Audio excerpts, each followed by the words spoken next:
So hello বন্ধুরা, 26শে March উপলক্ষে গেমের ভিতরে নতুন একটি ইভেন্ট আসতে যাচ্ছে, যেটা শুধুমাত্র 26 এবং 27শে মার্চই থাকবে। এবং এই ইভেন্ট চলাকালীন আপনি 26 এবং 27 তারিখ গেমের ভিতরে লগ ইন করে একটা দুটা ম্যাচ খেললেই পেয়ে যাবেন গান ক্রেট, ওয়েপন রয়্যালের ভাউচার, ডায়মন্ড রয়্যালের ভাউচার, এছাড়াও আরো অনেক কিছু। কিন্তু ভাই এটা সব থেকে বড় কথা না, সব থেকে বড় কথা হচ্ছে গেমের ভিতরে প্রথমবারের মতো বাংলাদেশের জন্য কোন একটা ইভেন্ট আসতেছে। এটা আমাদের কাছে অনেক বড় পাওয়া।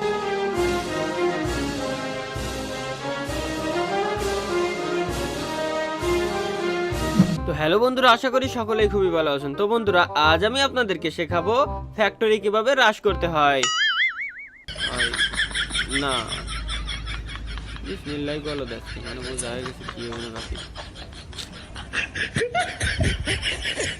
বন্ধুরা, আমরা আবারও স্টার্ট করে দিছি এন্ড এইবার আমরা ভাই ফ্যাক্টরিতে রাজ করেই ছাড়বো, ঠিক আছে? তো এখন কি করতে হবে দেখেন, আমি কত স্লোলি নামতেছি। এমনিতে এখানে স্লোলি নামে, ওটা কোনো বিষয় না, একটু সাইডে নামতে হবে, একটু এদিক ওদিক হওয়া যাবে না, ঠিক আছে? এই দেখেন আমার সাথে কতগুলো এনিমি নামছে। এখন আমাকে গাইস চুপি চাপি থাকতে হবে, চুপি চাপি উপরের দিকে লক্ষ্য রাখতে হবে যে একটা এনিমি আছে নিচে নামবে। আর ভাই এবার ঘুষি দিয়ে নাক মুখ একেবারে বক্সালা দিতে হবে, ঘুষি দিয়ে। হ্যাঁ হ্যাঁ হইছে গাইস, ও যেভাবে আমাকে ঘুষি দিছে না, ঠিক ওইভাবে ঘুষি দিয়ে নাক মুখ বক্সালা দিতে হবে আমার মতো। আর মিজাজ খারাপ হয়ে যাচ্ছে, কেমন যেন ফাইজলামি করতে আইছি আমি র্যাঙ্ক ম্যাচে।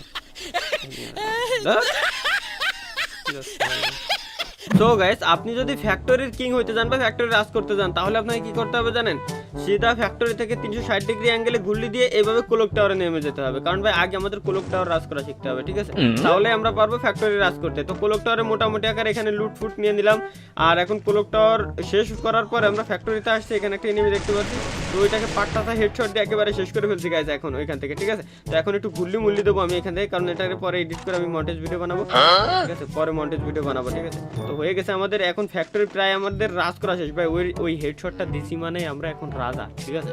আর আমাদের মারবে কে, ঠিক আছে ভাই? আর ড্রোনে এনিমি দেখতে পাচ্ছি দুইটা, ওরা টিমিং করছে এখানে। তো আমার কাছে M29 আছে, এখন হবে রাজ। হবে না রে, হবে না রে, বাদ দিয়ে দিতে হবে ফ্রি ফায়ার খেলা।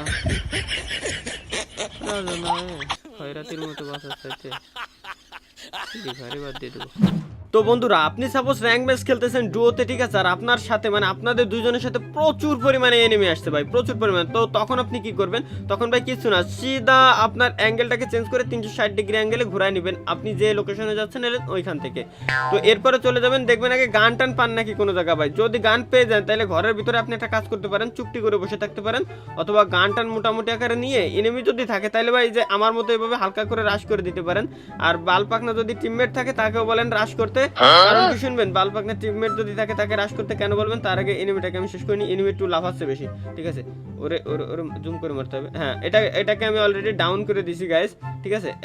এখন কি করা যায় এটারে আগে কিলটা কনফার্ম করে দিন, এরপরে বাকিটা আমি আপনাদেরকে বলতেছি যে টিপস অ্যাড দেবো। তো এটাতে লুট করে নিই। লুটের কি আছে, শর্ট গান কিছুই নাই, বালদৌর মেজাজ খারাপ হয়ে গেল, ভালো লাগে না। ও সরি, আমি তো রেকর্ডিং করতেছিলাম গাইস। যাই হোক, ওই যে একটা কোপানি শুরু করছে আমার অলরেডি, আই মিন মারা শুরু করছে অলরেডি আমার। এখন ও ওই সাইডে আছে। ও মাই গড, কি হেড দিছি! আর কি 37 হেড তো পড়ে না। যাই হোক, কি বডি দিছি গাইস, মাই গড, এক বডিতেই শেষ। তো আমার কাছে মেডিকিট যা ছিল ওইটাতে মোটামুটি কমপ্লিট। ওর কাছে MP40। এখন এখান থেকে ভাগতে হবে গাইস। ওর কাছে মনে করেন যে শর্ট রেঞ্জের গান এনিমির কাছে আছে, আর আপনার কাছে আছে লং রেঞ্জের গান। তো আপনি কি করবেন, এভাবে ভাগবেন, ঠিক আছে? আর টিমমেট মরে যাইতে দিতে হবে, তার কারণ আছে টিমমেট যাতে আপনাকে লাইক দিতে পারে, এই কারণে। আর এখান থেকে আগে তো এখান থেকে আগে ভাগে আমি আগে লবিতে যাই, লবিতে যাওয়ার পর নতুন ম্যাচ স্টার্ট দিই। এইভাবে সারাদিনে 50টা ম্যাচ খেলতে থাকি। আসলে হয় না আমার, মরার ভিডিও হয়ে যায় ডেলি।